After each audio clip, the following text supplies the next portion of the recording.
বৃদ্ধির পরীক্ষিত আমল, এই আমলগুলো যদি আমরা নিয়মিত করতে পারি, 6টি আমল, আল্লাহ তাআলা আপনার দাম্পত্য জীবনে সুখময় দাম্পত্য দান করবেন। আপনার ফ্যামিলির মধ্যে আল্লাহ তাআলা সুখ শান্তি বৃদ্ধি করে দিবেন। এই 6টা আমল যদি আমরা নিয়মিত পাঠ করতে পারি। 1 নম্বরে আমরা যদি নিয়মিত সূরা ফুরকানের ৭৪ নম্বর আয়াত যদি আমরা পাঠ করি, আল্লাহ তাআলা আমাদের স্বামী এবং স্ত্রীর মধ্যে দাম্পত্য জীবনে সুখময় জিন্দেগি স্থাপন করার আল্লাহ তৌফিক দান করবেন। সূরা ফুরকানের ৭৪ নম্বর আয়াত আমরা নিয়মিত পাঠ করব ইনশাআল্লাহ।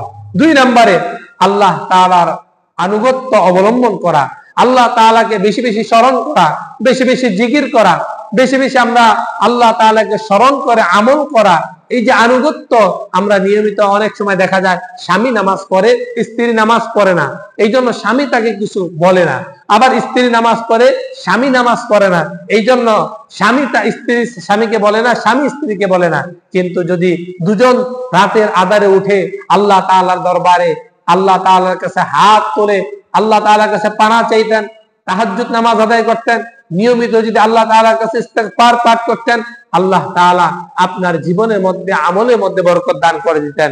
এই জন্য আল্লাহ তাআলা বলেন, ওয়ালা তাস্তাউইল হাসানাহ ওয়ালা সাইয়্যাহ, আর ভালো এবং মন্দ কখনো এক হতে পারে না।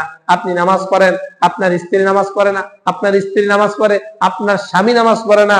এই স্বামী এবং স্ত্রী ভালো এবং মন্দ কখনো এক হতে পারে না। হয় দুজনে ভালো হতে হবে, অন্যথায় দুজন যদি খারাপ হয়ে যান তাহলে আপনার ফ্যামিলিটা একটা জাহান্নামের টুকরা হয়ে যাবে। আর আপনারা যদি ভালো হয়ে যান, আপনার ফ্যামিলিটা একটা জান্নাতের বাগিচা হয়ে যাবে। 4 নম্বরে বেশি বেশি করে আপনি ঘরের মধ্যে যখনই প্রবেশ করবেন তখনই সালাম দিবেন, যখনই প্রবেশ করবেন তখন সালাম দিয়ে প্রবেশ করবেন। দুজনের মাঝে একটি সালামের প্রতিযোগিতা করা, সালামের মাধ্যমে আল্লাহ তাআলা অনেক বারাকা দান করে দেয়।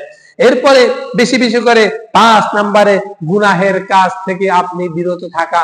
আপনার ফ্যামিলির মধ্যে আপনি বেশি বেশি করে আপনি এই জিনিসটা চর্চা করবেন যে আমি আর গুনাহ করব না, অন্যায় করব না, অপরাধ করব না, জুলুম করব না, অন্যায় টাকা এনে আমার পরিবারের মধ্যে কখনো ভক্ষণ করাবো না। তাহলে এই চর্চা যদি আমরা করতে পারি, ইনশাআল্লাহ আমাদের ফ্যামিলির মধ্যে আল্লাহ তাআলা বারাকা দিবে। 5 নম্বরে আমরা বেশি বেশি 2টা আমল করব স্বামী এবং স্ত্রী। 1 নাম্বার হচ্ছে আমরা বেশি বেশি ইস্তিগফার পাঠ করব, 2 নাম্বার আমরা বেশি বেশি দুরূদ শরীফ পাঠ করব। আমরা যদি ইস্তিগফার এবং দুরূদ শরীফ পাঠ করি, আল্লাহ তাআলা আমাদের ফ্যামিলির মধ্যে 2টা বারাকা দান করবে, একটা আল্লাহর রহমত, 2 নাম্বার রিজিক, 3 নম্বরে আমাদেরকে আল্লাহ তাআলা ভালোবাসা বৃদ্ধি করে দিবে। তাহলে আমাদের ফ্যামিলির মধ্যে বেশি বেশি পরকীয়ার ঘটনা ঘটবে না, আমাদের ফ্যামিলির মধ্যে একজন আরেকজনের মধ্যে শ্রদ্ধা, ভালোবাসা, ভক্তি থাকবে।